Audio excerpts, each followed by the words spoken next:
This journey has changed me forever, my friends. It was the real people who testified in committee who I would not have been exposed to but for my service here. It was people like the retired teacher who brought me to tears in committee when he passionately explained that he did not become a teacher to become rich, but to educate our children. Or the widow who lost her husband in the line of duty and literally the next day was completely cut off from insurance benefits. Thank you to all who make the trip to the Capitol to advocate for a better Michigan, a stronger Michigan. Keep it up because it works. At least for me, it did. Central staff, you all have been an extension of my team. Every one of you has so much talent and commitment to this institution, and we thank you. Gary Garbarino, you really made an impact in my life, made this place less intimidating. I love being your coworker and later your friend. Mark Salagar, you oozed a professionalism and great desire to serve that was just contagious. Sean Mann, I knew you before I became a state rep and could see the love you have for our city. I thank you for all of your help with the Gateway Project and the new bridge.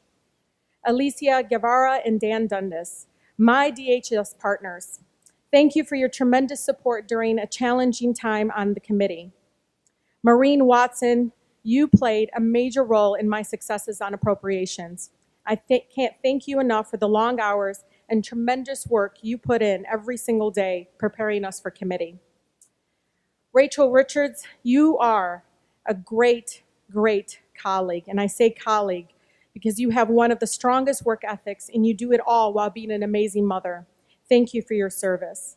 Mitch Albers, I love that you became as passionate as I was about stopping scrap metal theft. I think I've brainwashed you. You really helped shape the legislation, and Michigan thanks you. It was exciting working with you. Emily Schwarzkopf, my health policy guru, I loved you to my left. You kept championing issues like lead abatement, cancer prevention, and more importantly, Medicaid expansion. What made it so special, Emily, is seeing how moved you were to be there when we helped millions gain health insurance for the first time. Annalisa, Peter, Kofi Ann, Patty, Jeremy, Mike, Jason, Leah, Katie, Sheila Cummins, and Lavora Barnes. You were all always so responsive when I needed an issue addressed or your advice. I will always be grateful for that. Chris Spittle and Suzanne Catrino, you both are phenomenal writers, phenomenal, that helped me elevate the voices of my residents, and I appreciate all that you did. Jamie Highfield, thank you for not giving up on me and creating the best newsletters. Chief Dixon, Sergeants Peter, Don, John, Scott, Fawn, Ron, and Randy Carpenter. I can't believe that you haven't given up on us. I have to tell you that it means so much and how you all care for us. Sergeant Carpenter, I will miss our conversations about my dream home in the UP and the rowing move when you're up in the gallery. Chief Dixon, you put me at ease when I got my first death threat. I could not believe your calm confidence as we decided to report it. I feel so safe with all of you here. Thank you for your service to this institution. House Fiscal, I really mean this. I honestly don't think the legislature would function without your skills. You run every idea we present to you. You run with it. You still smile when those ideas never end up in a budget bill. Marianne, you are a true leader. Kyle, keep that sense of humor and those famous one-liners when answering very political questions in committee. You will need it, my friend, because the legislature is about to get even more conservative. So on to my colleagues. Now, colleagues, for those of you who don't know, I am the eldest of 14 siblings. Yes, I have 7 younger brothers and 6 younger sisters. Ed Clemente would play the Brady Bunch song when he saw me. So understand that the way I see and treat all of you is similar to how I interact with my brothers and sisters, with tough love. I sincerely want you to do the best job ever, reach your potential, and the way you get there is to listen to me. But to my surprise, it was the opposite. I actually learned so much from all of you. Detroit Caucus colleagues, it has been a true joy to work side by side with you all. It was like being with family. Floor Leader Stamas, my big brother, people have used words like fairness to describe you, and it fits you well, my friend. But warmth and kindness come to mind and are better descriptions of who I saw to the right the last 2 years. Where in the nation did a floor leader have a signal for a fellow colleague to let her know she can go pump? Or what Rep. Cotter calls expressing. Whatever you call it, it was important to me. Stamas would take off his glasses, look at me, and nod towards the door. Thank you, Floor Leader Stamas, for accommodating for a working mom who wanted to make sure her little Yusuf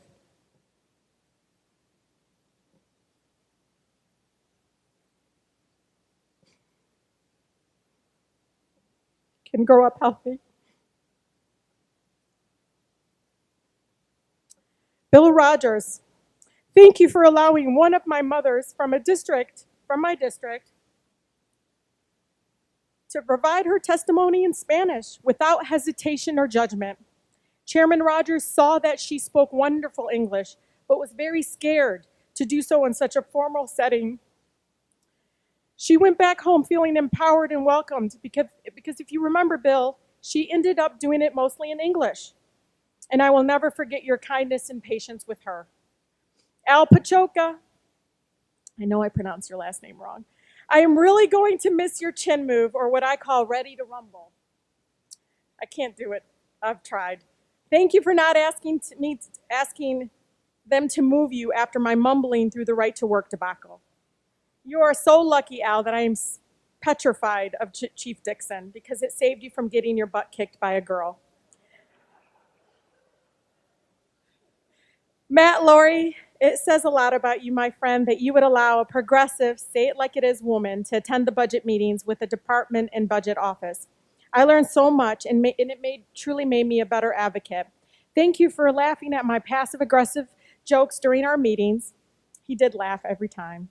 I am proud of the work we have done together to increase lead abatement funding and establishing the first ever community court program in Michigan. Sarah Roberts, you will always be my chica. I am so proud to see you hold that gavel as our caucus chair. You are always so strong, so professional. It was hard work, but you kept order. But chica, a bar of soap would have done it for me. Please know, Sarah, that our friendship is forever.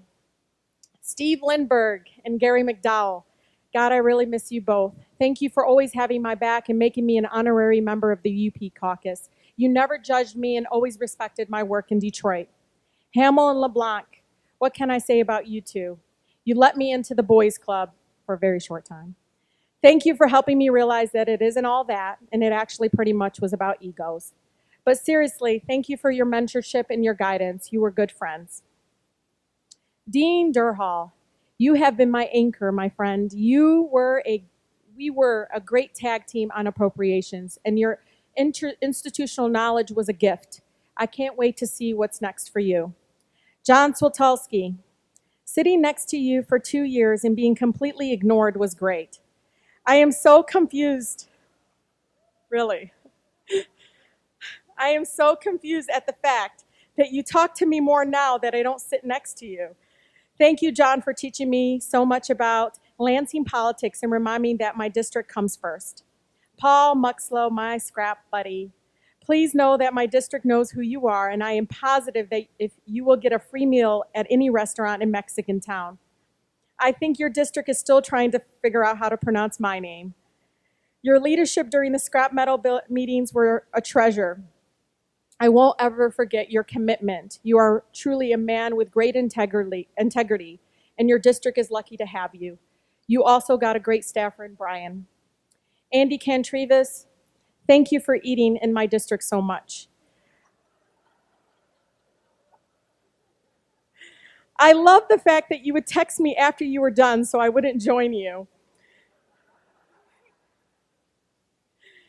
Man, I can't wait to watch you grow as you become a father. It will change you forever, and I hope to be part of it.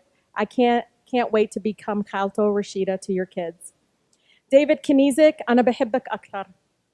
Jeff Irwin, it has been an honor serving with you. Adam Zemke, I will miss our interactions and your sense of humor.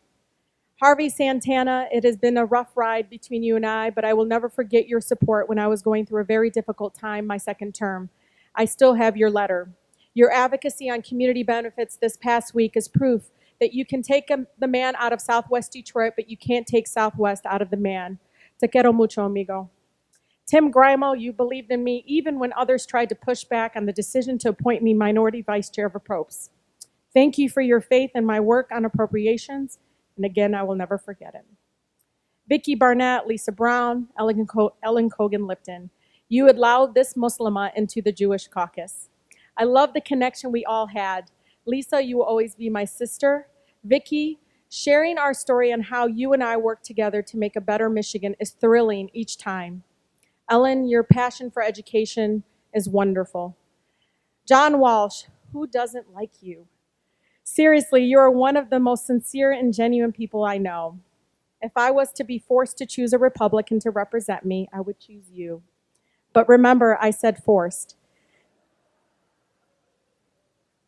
Joseph Havman, Joe, you will be missed, my dear friend. You have been a blessing in my life. Thank you for working with me to help bring resources to children across the state that have limited English proficiency, and for not making it political, but about the families we represent.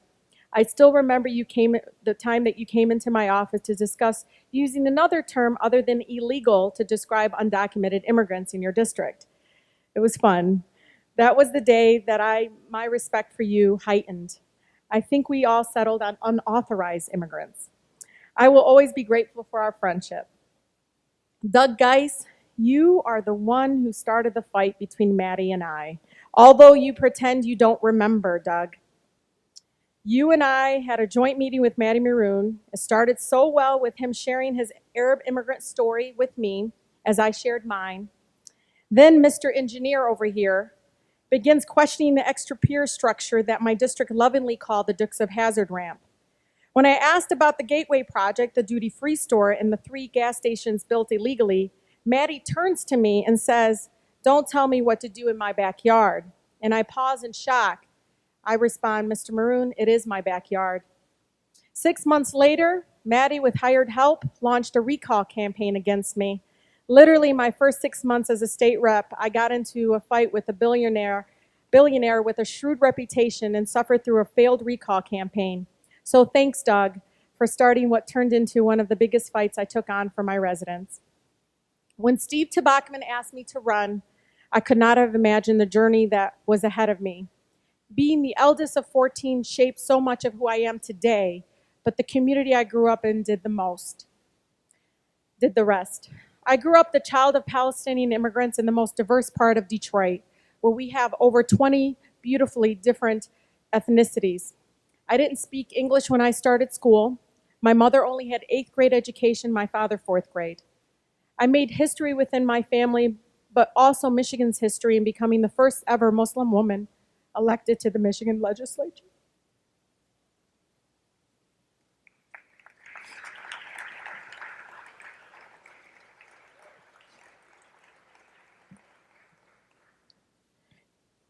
And only second in the country. It sent a wave of celebration with people who I've never met. Congratulations from California, from Thailand.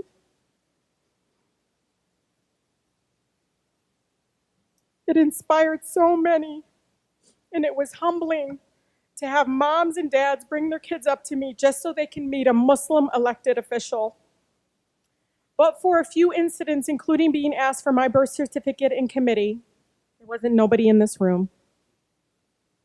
You all have been extremely respectful of my faith and even felt comfortable to ask me questions so you have a better understanding. So I thank you from the bottom of my heart. I pray that you remember you met a Muslim that cared about our state, our communities, and our country, unlike the stereotypes that continue to spread about my faith.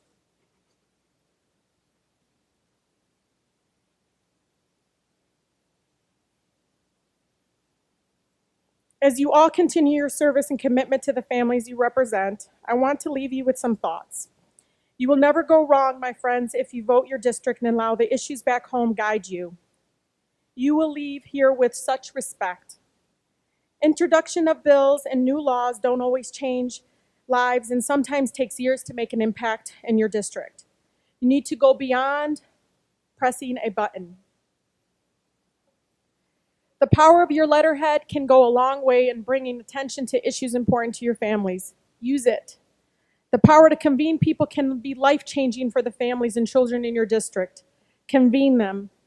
Don't always think that the tools in the legislature is limited to the bills and policy changes. It still amazes me that the most impactful work my team and I have done went beyond construction of bills. The creation of a center based in my district to help families get through everyday issues is the heart of who I am as a public servant. Every bill that became law stemmed from an issue we faced at the center. Helping one of my families save their home from foreclosure or accessing resources like weatherization grants, utility assistance, job training, starting a We Have a Right to Breathe campaign, and so much more led to real change. So please think beyond these walls. One of 5 children in my district suffers from asthma. Fighting to get trucks off our local streets and the removal of illegally dumped pet coke near our community didn't get resolved with the new law, but through partnership and community action. To my residents, your strength inspires me every single day. You gave me the fuel, the air I needed to get up every day. I want to thank you for all your faith in the work I did and for believing in me. You demonstrate the beauty of our country by not allowing my faith and ethnic background guide your decision to support me, but instead you looked at my character and my work ethic. You all have changed my life for the better. Steve Tabachman, my friend, if I begin to explain how much your friendship and guidance has meant to me, it will bring me to tears. Just a simple thank you for asking me to run, and I love you, bro, will do for right now. My team is up in the gallery, and I would love for them to stand. Please give them a round of applause because they work so hard.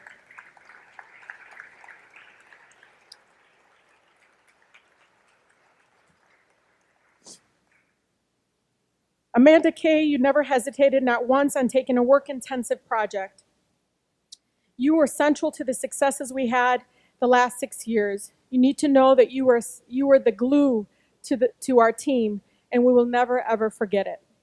Larissa Carr, you ran the service center with commitment and drive. You are so special to me, and I can't wait to see your name on a ballot. Mary Turner, you are my angel. The prayers, strength, and spirit you brought to our team kept us going during some of the most difficult times. You taught me how to build a strong, loving bond with our residents. Thank you. BJ Pochala, Jessica Ponto, William Holly, Olga Gonzalez, Eve Porzan, thank you for helping serve the families of District 12 and 6. You were essential in shaping the work we continue to do as you went on to the next chapter of your life. And a special thank you to Diana Flora, Alex Garza, Andrew Gutierrez, Lawrence Farr, Christina Guzman, Louis Garcia, Max Rodriguez, Muzammil Ahmed, Wissam Fahouri, Lena Haralji, Raquel Mack, and Ann Rashid for all you did to help me get here. Thank you to my boys back home. My husband, Fayez, you will always be my Elbi, my Hayati. My Ruh.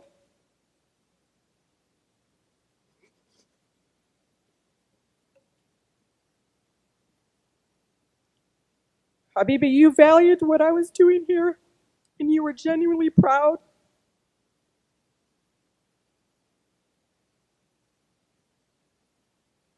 Thank you for raising our boys. Adam, you will always be my baby, even if you're a 9. And Yusuf, Micah, Lulu, I love you. I thank my brothers and sisters who best prepared me for public service. They hate when I say it, but I don't care. Through the challenges we face together. Thank you, Nader, Ayman, Rashad, Ibrahim, Natasha, Amira, Rashid, Ishmael, Nadia, Jacob, Layla, Zainab, and Nasreen, Siti Shama, Yama, and Yaba. Thank you for your courage to come to this country, to come to America for a better life for all of us. Can you have imagined your daughter, your granddaughter, sitting here? I stand here, colleagues, in this beautiful building, still in amazed awe.